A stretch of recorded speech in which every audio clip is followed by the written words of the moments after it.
कुतुबुद्दीन ऐबक शिकार खेल रहे थे। उन्होंने तीर चलाया और जब शिकार के नजदीक गए तो देखा कि एक नौजवान उन तीरों से घायल होकर गिर पड़ा है और तड़प रहा है। कुछ ही पल में वह घायल नौजवान मर गया। पता करने पर मालूम हुआ कि वह पास के ही एक गांव में रहने वाली एक बुजुर्ग औरत का इकलौता सहारा था।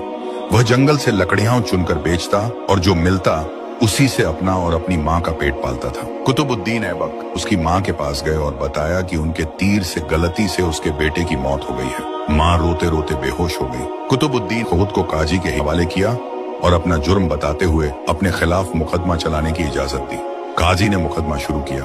बूढ़ी माँ को अदालत में बुलाया और कहा, तुम जो सजा कहोगी वही सजा इस मुजरिम को दी जाएगी। बूढ़ी औरत ने कहा, ऐसा बादशाह फिर कहाँ मिलेगा जो अपनी ही सल्तनत में अपने ही खिलाफ मुकदमा चलाए, उस गलती के लिए जो उसने जानबूझकर नहीं की। आज से कुतुबुद्दीन ही मेरा बेटा है और मैं उसे माफ करती हूँ। काजी ने कुतुबुद्दीन ऐबक को बरी किया और कहा, अगर तुमने अदालत में जरा भी अपनी बादशाहत दिखाई होती तो मैं इस बुढ़िया के हवाले न करता बल्कि खुद ही सख्त सजा देता। इस पर कुतुबुद्दीन ने अपनी कमर से खंजर निकालकर काजी को दिखाते हुए कहा, अगर तुमने मुझसे मुजरिम की तरह बर्ताव न किया होता और मेरी बादशाहत का ख्याल किया होता तो मैं तुम्हें इसी खंजर से मौत के घाट उतार देता। यही है असली हुकूमत, बादशाहत और इंसाफ, और यही है इस्लाम की तालीमात।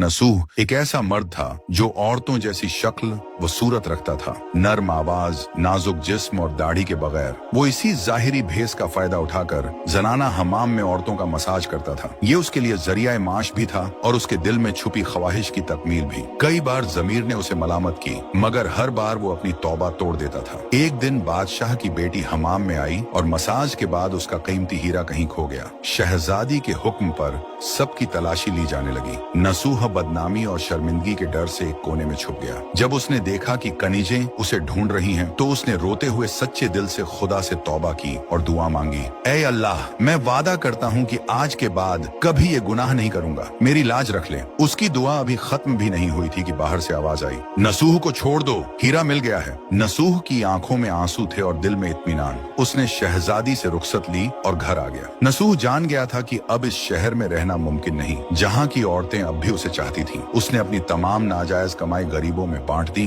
और शहर छोड़कर एक वीरान पहाड़ी पर चला गया। वहाँ वो अल्लाह की इबादत में मशगूल हो गया। एक दिन उसे एक भैंस नजर आई जो घास चर रही थी। उसने सोचा कि ये किसी चरवाहे की होगी और जब तक उसका मालिक न आए वो इसकी देखभाल करेगा। कुछ दिन बाद एक तिजारती काफिला रास्ता भूलकर वहाँ पहुंचा। प्यास की शिद्दत से निढाल ताजिरों को नसूह ने अपनी भैंस का दूध पिलाया और सबको सैराब कर दिया। नसूह के अच्छे अखलाकन से मुतासिर होकर ताजिरों ने जाते हुए उसे बहुत सारा माल बतौर तोहफा दिया। नसूह ने इन पैसों से वहाँ एक कुआं खुदवा दिया। आहिस्ता आहिस्ता उस कुएं के इर्द गिर्द लोग बसने लगे और इमारतें बनने लगी।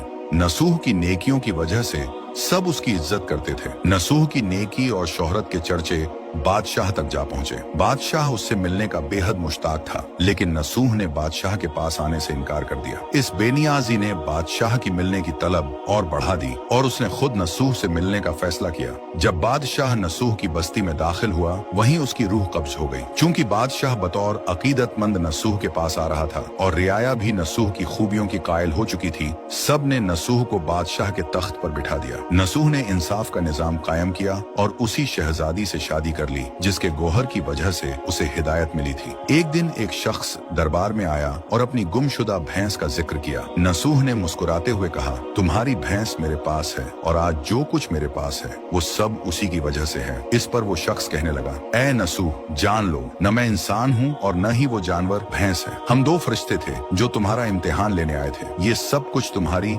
सच्ची तौबा का नतीजा है। ये कहकर वो दोनों फरिश्ते नजरों से गायब हो गए। इसी वजह से सच्चे दिल से की गई तौबा को तौबा नसूह कहते हैं।